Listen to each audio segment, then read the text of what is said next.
Hey guys, welcome back to our YouTube channel Learn Science. Hello hello hello hello everyone, कैसे हैं आप लोग? उम्मीद है बहुत ही अच्छे होंगे। बहुत ही दिनों के बाद मुलाकात हो रही है, शायद 2 या 2.5 सालों के बाद। तो बच्चों, कुछ रीजंस थे जिसकी वजह से मैं आपसे दूर थी, या यूं कहें कि मैं वीडियोस अपलोड नहीं कर रही थी या नहीं पढ़ा रही थी आपको। बहुत सारे बच्चों ने कमेंट्स भी किए कि मैम वापस से वीडियोस को अपलोड कीजिए, मैम वापस से पढ़ाइए, हमें आपका पढ़ाया हुआ समझ आता है, हम आपसे पढ़ना चाहते हैं, आप वापस आ जाइए। तो बच्चों, हर एक की लाइफ में कुछ ना कुछ रीजन होते हैं। ये यूं कहें कि मैं अपने आप को थोड़ा सा और बेटर बनाने के लिए ही आपसे दूर हुई थी, ताकि मैं और बेहतर तरीके से और ज्यादा एक्सपीरियंस के साथ आपको पढ़ा सकूं। तो मैं अपने आप को थोड़ा और टाइम दे रही थी, और ज्यादा नॉलेज गेन कर रही थी, और अल्हम्दुलिल्लाह मैंने की भी। ये है कि हाँ, थोड़ा सा मैं जिस मकसद के लिए काम कर रही थी, मैंने उसे कुछ टाइम के लिए डिले कर दिया है, ताकि मैं एक छोटा सा ब्रेक लेकर के वापस से न्यू एनर्जी के साथ कम बैक करूं। तो फिलहाल अभी हम जो आपके लिए वापस आए हैं, बेसिकली आप देख ही रहे हैं कि हम लर्न साइंस पे क्लास 9th के लिए एक बेहतरीन और खूबसूरत बैच लेकर के आए हैं, जिसका नाम हमने एलिवेट बैच रखा है, जो कि हमेशा से फ्री ऑफ कॉस्ट यूट्यूब पर ही पढ़ाया जाएगा। इसमें हम जैसे हम स्टार्टिंग से ही क्लास 7th क्लास 8 की हमने साइंस पढ़ाई, और क्लास 8 और क्लास 9 की हमने सोशल साइंस पढ़ाई फ्री ऑफ कॉस्ट, डिटेल में हमने यूट्यूब पे पढ़ाई। इसी तरीके से ही हम इस एलिवेट बैच में क्लास 9 की फिलहाल साइंस को कम्प्लीटली पढ़ाएंगे, और बहुत ही कम टाइम में ही आपका सिलेबस कंप्लीट करवा देंगे, ताकि जो बच्चे रिवाइज करना चाहते हैं, तेजी से पढ़ना चाहते हैं, ये जिनका छूटा हुआ है या जिनको किसी चैप्टर में, किसी टॉपिक में कहीं पे भी डाउट है, वो अपने डाउट्स को क्लियर कर लें, आसानी से रिवीजन कर लें। क्योंकि हाफ ईयरली तो हो चुका है, मोस्टली ज़्यादातर जगहों पे हाफ ईयरली एग्जाम्स हो चुके हैं। अब फाइनल एग्जाम्स के लिए तैयारी करनी है। तो फाइनल एग्जाम में आपको पता है कि भाई स्टार्टिंग से यानी शुरू से लेके लास्ट तक के कोई सा भी चैप्टर आ सकता है, या हो सकता है पूरा सिलेबस ही आ जाए। सो इसी वजह से हमने बहुत ही कम टाइम रखा है। हार्डली 3 से 4 महीने के अंदर हम आपका सिलेबस जो है वो कंप्लीट करवा देंगे। हमेशा की तरह ये यूट्यूब पर फ्री ऑफ कॉस्ट रहेगा। इसमें जो है आप सबसे पहले हम चैप्टर को स्टार्ट करेंगे।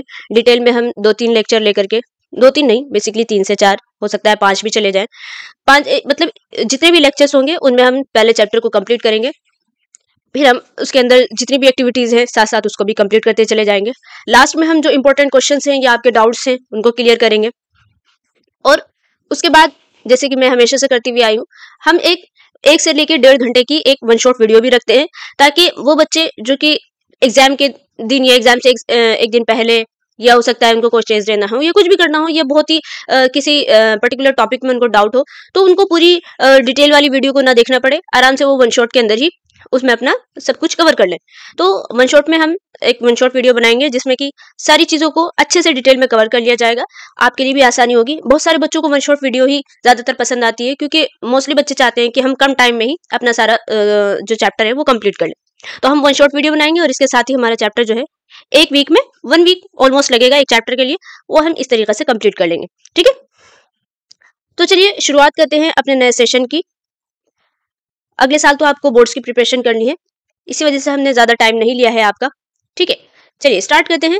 सो आज 5 नवंबर है 2025, 5 नवंबर 2025 से, तो आज से हमारा बैच स्टार्ट हो रहा है, और ये हम एंड करेंगे 20 फरवरी 2026 को। ठीक है, हार्डली कितने महीने हैं, ऑलमोस्ट आप समझ लीजिए 3 से 4 महीने हैं। ठीक है, और हम इसी में ही आपका कोशिश करेंगे कि भाई इसके पहले ही 20 फरवरी से पहले ही हम आपका सिलेबस भी वो कंप्लीट करा दें। ठीक है, ताकि आप लोगों को ज़्यादा परेशानी ना हो, आप तेज़ी से अपने सिलेबस को कंप्लीट कर लें। ठीक है, तो फिलहाल तो हम चूंकि साइंस पढ़ा रहे हैं क्लास 9th की, आपने अगर साइंस की बुक देखी होगी अपनी एनसीईआरटी की, तो आपको उसमें कुल मिलाकर के 12 चैप्टर्स मिलेंगे, जिसमें आपको फिजिक्स में जो है वो 5 चैप्टर्स हैं। ठीक है, अगर आपने ध्यान से पढ़ा हो तो फिजिक्स में 5 चैप्टर्स हैं, केमिस्ट्री में 4 चैप्टर्स हैं, एंड बायो में 3 चैप्टर्स हैं। ओके, और वो चैप्टर्स कौन कौन से हैं, तो फिजिक्स में अगर देखा जाए तो फर्स्ट जो है वो आपका मोशन है, second force and laws of motion, third gravitation हो गया, फोर्थ जो हो गया वर्क एंड एनर्जी, फिफ्थ हो गया साउंड। केमिस्ट्री में देखें तो फर्स्ट है matter in our surrounding, second है is matter around us pure, third है एटम्स एंड मॉलिक्यूल्स, फोर्थ है structure of the atom. Bio में जो है फर्स्ट है the fundamental unit of life, second है टिश्यूज एंड थर्ड है। चलिए आगे चलते हैं। तो बेसिकली लेक्चर जो है वो आपको रिकॉर्डेड मिलेंगे और वो आपको मिलेंगे 4 PM को। ये टाइम हमने इस वजह से रखा है क्योंकि मोस्टली बच्चे इसी टाइम ही पढ़ाई इतनी करते हैं। ओके, तो आप 2 या ढाई बजे तक के स्कूल से आते हैं, उसके बाद थोड़ा सा फ्रेश हो जाते हैं। हम भी ऐसे ही आते थे और फ्रेश होने के बाद पढ़ाई आप पढ़ने के लिए बैठ जाते हैं। तो बेसिकली 4 PM को आपको लेक्चर अपलोड कर दिया जाएगा। अगर कोई भी टेक्निकल ग्लिच नहीं हुई और टेक्निकल कोई इश्यूज नहीं आए तो आपको इंशाल्लाह 4 PM को लेक्चर मिल जाएंगे, या हो सकता है 4 PM से लेके 5 PM तक के आपको, यानी 4 से 5 बजे के बीच में आपको शाम में लेक्चर मिल जाएंगे। ओके, आप पढ़ लीजिएगा और अच्छे से अपने रिवाइज कर लीजिएगा। चलिए स्टार्ट करते हैं हम एलिवेट बैच का first lecture, chapter number 1 of chemistry, matters in our surroundings. यानी हम लोग अपने जो सराउंडिंग में मैटर्स हैं उनके बारे में पढ़ने वाले हैं। ओके, चलिए स्टार्ट करते हैं हम अपना न्यू चैप्टर। सो क्लास 9 का फर्स्ट चैप्टर हो गया हमारा मैटर्स इन आर सराउंडिंग्स। चलिए स्टार्ट करते हैं। तो टॉपिक्स इन दिस चैप्टर, इस चैप्टर में कौन कौन से टॉपिक्स होने वाले हैं। फर्स्ट होगा हमारा इंट्रोडक्शन, सेकंड होगा physical nature of matter, third होगा characteristics of particles of matter, third होगा स्टेट्स ऑफ फोर्थ होगा स्टेट्स ऑफ मैटर, फिफ्थ होगा हमारा can matter changes is state, and six होगा आपका एवापोरेशन। और इसके साथ ही हमारा जो चैप्टर है वो कंप्लीट हो जाएगा। हार्डली 3 से 4 लेक्चर लगेंगे, इसमें हम अपने चैप्टर को डिटेल में कंप्लीट करेंगे। उसके बाद हम करेंगे कुछ आपके डाउट्स क्लियर, साथ साथ कुछ क्वेश्चन आंसर्स भी करेंगे जो कि इम्पोर्टेंट है, और एक्टिविटीज़ तो हम साथ साथ लेते हुए चल रहे हैं। तो ये समझ लीजिए कि एक हफ्ते यानी एक वीक के अंदर जो है 1 वीक में आपका एक चैप्टर कंप्लीट हो जाएगा। ओके, हम ये कोशिश करेंगे।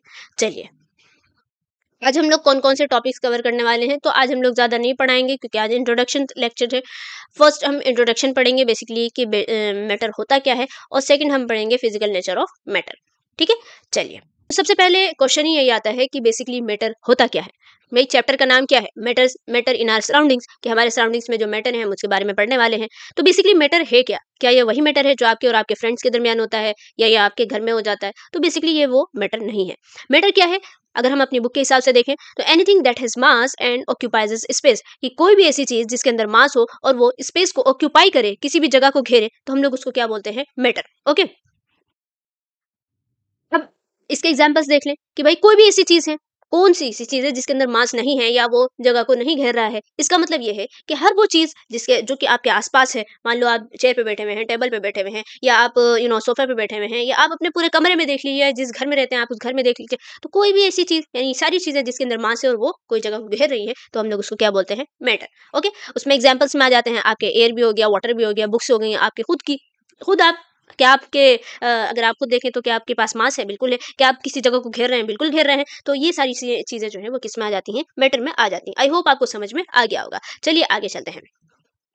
अब हम मैटर को क्लासिफाई करें तो बेसिकली मैटर को क्लासिफाई किया गया है 2 पार्ट्स में। एक तो उसकी फिजिकल प्रॉपर्टीज होती हैं और दूसरी होती है केमिकल प्रॉपर्टीज। केमिकल प्रॉपर्टीज हम आगे पढ़ेंगे।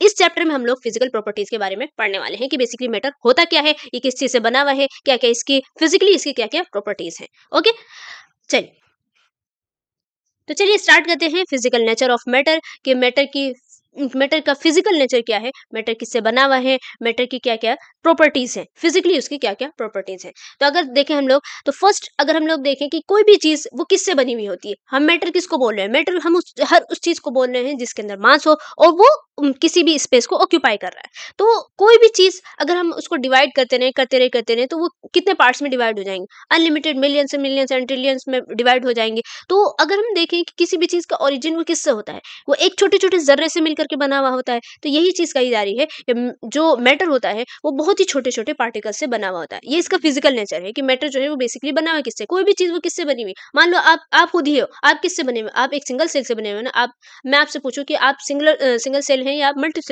सेलुलर है, तो आप कहेंगे मैम हम तो मल्टी सेलुलर हैं। लेकिन जब आपका ओरिजिन हुआ था वो किससे हुआ था, स्पर्म प्लस एक ओवम जो है वो आपस में मिले और एक सेल बनी, फिर उस सेल में डिवीजन हुआ तो आप जो है पूरे के पूरे एक इंसान बन गए। आपको यहीं पे यही बात की जा रही है कि खुद आप अगर अपने आप को देखें, आप भी जो है वो एक छोटे से सिंगल सेल से ही आपका वजूद हुआ था। इसी तरीके से कोई भी ऐसी चीज़ जो कि आप अपने आस-पास देख लो, वो चीज़ जो है वो किससे बनी हुई है? वो छोटे-छोटे पार्टिकल से बनी हुई है। अच्छा, यहाँ पे ये क्वेश्चन भी आ जाता है कि भई कोई भी मैटर जो है वो पार्टिकल ही से बना हुआ है, क्या वो किसी और चीज़ से भी बना हुआ है? क्योंकि बहुत सारे लोग बिलीव करते थे कि मैटर जो है वो जो ब्लॉक्स ऑफ वुड होते हैं, यानी वुड के जो ब्लॉक्स होते हैं उनसे बने हुए हैं। बहुत सारे लोगों का बिलीव था कि भाई मैटर जो है वो बहुत ही छोटे पार्टिकल से बने हुए हैं, लाइक सैंड लाइक पार्टिकल जो कि रेत के ज़र्रात होते हैं, रेत होती है, उससे बने हुए हैं। तो अब हम यहाँ पे कुछ एक्टिविटीज़ करेंगे और इसके ज़रिए से हम ये समझने की कोशिश करेंगे और प्रूव भी करेंगे कि मैटर जो है वो छोटे-छोटे पार्टिकल से बना हुआ है। ओके, चलिए एक एक्टिविटी कर लेते हैं और उस एक्टिविटी के ज़रिए से हम ये बात प्रूव करेंगे कि मैटर किससे बना हुआ है? पार्टिकल से बना हुआ है। तो इसके लिए हमें क्या करना होगा? हमें एक जो है 100 ml का हाँ, एक बीकर लेना है, उसके अंदर 100 ml वाटर जो है भर देना है और उसके अंदर हम क्या करेंगे, सॉल्ट या शुगर को डाल देंगे और डालने के बाद हम उसको थोड़ा-सा स्टिर करेंगे और थोड़ी देर के लिए छोड़ देंगे। थोड़ी देर के बाद छोड़ने के बाद आप जब देखेंगे 5 या 10 मिनट के बाद तो देखेंगे कि आपको क्या दिखेगा वहाँ पे, वाटर दिखेगा। सिंपल सी बात है, ना आपको सॉल्ट दिखेगा, ना शुगर दिखेगी, आपको क्या मिलेगा सिवाय फ्रेश वाटर के। जब आप उसको टेस्ट करेंगे तभी आपको पता चलेगा कि इसके अंदर सॉल्ट या शुगर है। वैसे अगर ऊपर से आप देखेंगे तो आपको क्या दिखेगा? कुछ भी नहीं, एक सिंपल फ्रेश वाटर ही दिखेगा। तो बेसिकली वो जो मैटर आपने डाला, सॉल्ट या शुगर आपने डाला, वो कहाँ गया? या वाटर के मॉलिक्यूल्स में वो किधर गया? तो अगर वो पार्टिकल्स ना होते, अगर वो बहुत छोटे-छोटे पार्टिकल्स ना होते, इतने महीन पार्टिकल्स कि आप उनको अपनी नेकेड आई से भी ना देख पाएँ, तो अगर वो ना होते और अगर वो कुछ कुछ और होते, किसी और चीज़ से बने हुए होते, तो आपको तो क्लियर दिखना चाहिए थे। लेकिन वो उसके अंदर पूरे के पूरे घुल गए और आपको दिख ही नहीं रहे हैं, बिल्कुल इवनली वो डिस्ट्रीब्यूट हो गए। तो इससे क्या पता चलता है? इससे ये पता चलता है कि वो जो पार्टिकल्स हैं, वो बहुत ही छोटे टाइनी यानी मैटर जो है, वो बहुत ही छोटे-छोटे पार्टिकल से बना हुआ है। तो चलिए, अब एक एक्टिविटी कर लेते हैं और इस एक्टिविटी के ज़रिए से हम ये समझने की कोशिश करेंगे कि जो पार्टिकल्स हैं, वो कितने ज़्यादा छोटे हैं, ठीक है? हमने ये तो पढ़ लिया कि मैटर जो है वो बहुत ही छोटे-छोटे पार्टिकल्स से बने हुए हैं। अब वो पार्टिकल्स कितने छोटे हैं, इसके बारे में भी तो जानना ज़रूरी है ना, कि वो पार्टिकल्स जो हैं ऐसे तो नहीं है कि आप उनको अपने नेकेड आई से देख पा रहे हैं, या ऐसे हैं कि आप उनको देख ही नहीं पा रहे हैं, लेकिन आप ऑब्ज़र्व कर पा रहे हैं कि नहीं भई इसके अंदर पार्टिकल है, ठीक है? इस चीज़ के अंदर या इस बीकर के अंदर पार्टिकल्स मौजूद हैं, ठीक है? तो चलिए हम एक एक्टिविटी कर लेते हैं और इस एक्टिविटी के ज़रिए से हम ये प्रूव करेंगे कि पार्टिकल्स जो हैं वो बहुत ही छोटे होते हैं, कि आपकी इमेजिनेशन से भी वो बहुत ही ज़्यादा बियॉन्ड होते हैं, ठीक है? इसके लिए आपको क्या करना होगा, वही आप एक बीकर लीजिएगा, उसके अंदर 100 ml वाटर डाल दीजिएगा और आपको क्या करना है, KMnO4 जो पोटेशियम परमैंगनेट होता है, और ये अगर आपको पता हो तो ये पर्पल कलर का होता है, ठीक है? इसके आपको क्या करने हैं, 2-3 क्रिस्टल्स लेने हैं और उसको इस बीकर के अंदर डाल देना है। जो आपने फ्रेश वाटर कभी कर लिया था उसके अंदर डाल देना है। थोड़ी देर के बाद ये जो क्रिस्टल्स होंगे वो घुल जाएँगे और जो पानी है वो आपका पर्पल कलर का हो जाएगा।